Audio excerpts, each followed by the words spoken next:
नमस्कार, मैं लोकेश मास्टर जी और आज का विषय है बाज़ारवाद। अभी जीएसटी लगा दिया गया दूध और दही पे, तो बहुत लोग परेशान थे उससे कि ये जीएसटी दूध और दही पे भी लगा दिया गया। तो उसका गवर्नमेंट का अपना कहना है कि खुले पे नहीं है, बंद पे है और सीधा बंद पैकेजिंग पे है। तो उसके फ़ायदे भी हैं, नुकसान भी हैं। अगर हम फ़ायदा उठा सकते हैं, खुला दूध हम किसान से डायरेक्ट ले लें और किसान से सीधा दे सके तो फ़ायदेमंद है।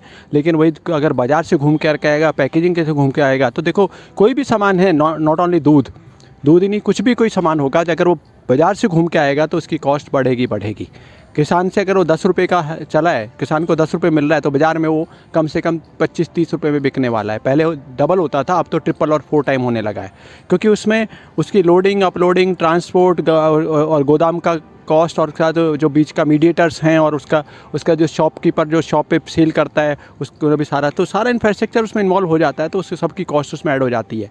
और सबसे बड़ी बात कि बीच में बहुत सारे लोग अब मार्जिन भी बहुत ज़्यादा लेने लगे हैं, तो उस हिसाब से उसकी कॉस्ट बहुत बढ़ जाती है। तो इसे कहते हैं बाज़ारवाद। तो जो भी चीज़ें किसान से बाज़ार से होती हुई कस्टमर तक पहुँचेंगी, ग्राहक तक पहुँचेंगी, तो उस पर पैसा एक्स्ट्रा देना ही होगा।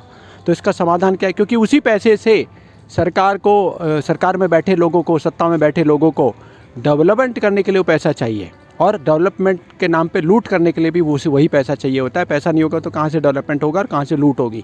तो उसका तरीका ये है कि वो लुटती हुई जनता की जेब ही है, किसान तक पहुँच भी नहीं पाता, लेकिन हमारी जेब से कई गुना निकल जाता है। तो उसका बहुत आसान तरीका ये हो सकता है, जो बहुत ज़्यादा मुश्किल नहीं है, कि हम कोशिश करें ज़्यादा से ज़्यादा किसानों से सीधे संपर्क में आने की। और सीधे किसानों से, एक किसान से आप संपर्क आ जाएँ तो उसे कम से कम आप आसपास के 10 लोगों के लिए वहाँ से गेहूं का अरेंजमेंट कर लें या चावल का अरेंजमेंट कर लें, तो वो एक बड़ा आशा है कि वो उस चीज़ को बाज़ार में जाने ही मत दीजिए। सीधे से सीधे जो खाद्य पदार्थ, जो हमारे बहुत असेंशियल चीज़ें हैं, उनको हम सीधा किसान से अपने घर तक ले आएँ। अगर ये चीज़ हम कर सके, सोशल मीडिया है आज, बहुत लोगों से कनेक्ट हो सकते हैं, और हम ग्राहक बन करके न जाएँ, किसान के साथ ही बन करके जाएँ, उसको समय से पहले, फसल से पहले ही उसके साथ सहयोग में खड़े हो जाएँ। और जब उसके साथ खड़े हो जाएंगे, पहले से पहले उसके परिवार का हिस्सा बन जाएं, तो उसकी सही कॉस्ट दे करके उसको हम सीधे ला सकते हैं, जिससे जो बाज़ार में हम उससे 3 गुना 4 गुना कॉस्ट है, उससे हम बच सकते हैं। यही करने की ज़रूरत है, वरना तो यह होगा धीरे धीरे। और ये ज़्यादातर ये हो रहा है कि छोटे जो काम धंधे वाले, उन सबको इसीलिए ख़त्म किया जा रहा है क्योंकि जो सरकार है, बड़े लोगों को उनको कंट्रोल करना बड़ा आसान है, इसलिए बड़ी कंपनियों को पकड़ना उनके लिए बहुत आसान है। इसलिए छोटे छोटे कामगारों को धीरे धीरे ख़त्म किया जा रहा है। और किसानों पर भी इसीलिए अब कहते थे भैंस पालने पर भी जीएसटी लगाया जा रहा है, भैंस पालने पर भी टैक्स लगेगा।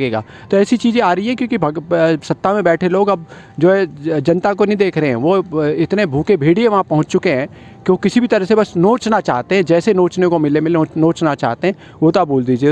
उसका समाधान भी जनता के पास ही है। हम पहले जिम्मेदार और जागरूक वोटर बने, वहाँ से सही लोगों को चुने, जिससे कुछ स्थिति वहाँ से ठीक हो, और कुछ ये कि हम जो व्यवहारिक समाधान है उन पर ध्यान दें। धन्यवाद।